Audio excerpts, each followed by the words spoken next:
क्या सनातन धर्म की जो शिक्षाएं हैं, शास्त्रों में जो निर्देश है, वो अन्य धर्मों पर भी लागू होते हैं?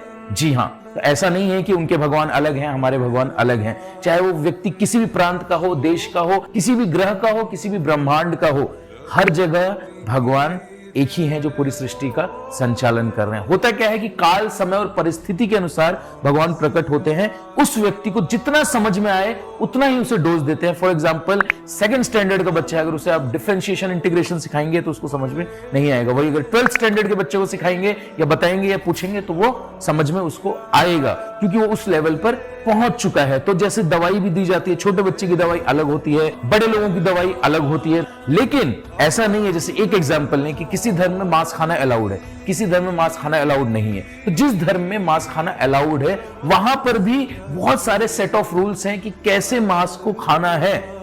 हलाल कर रहे हैं तो पशु की आंखों में देखना है और मंत्र उच्चारण के साथ, सेट ऑफ मंत्रास दिए हुए हैं, उसको बोलते हुए हलाल करना है, ताकि एक समय के बाद आपके हृदय में करुणा उत्पन्न हो और आप मांस खाना छोड़ दें।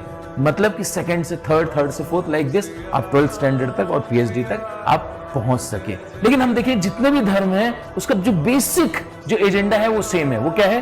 भगवान से प्रेम करना, जीवों पर दया करना, हिंसा ना करना, ऐसी बहुत सारी चीजें हैं जो सेम है। तो भगवान एक ही है और जो सेट ऑफ रूल्स हैं वो काल, समय, परिस्थिति के अनुसार व्यक्ति को दिए गए हैं और धीरे धीरे वो अपने आप को अपग्रेड करे और जो जीवन का अंतिम लक्ष्य है भगवान के धाम, वहां पहुंच सके। Thank you so much.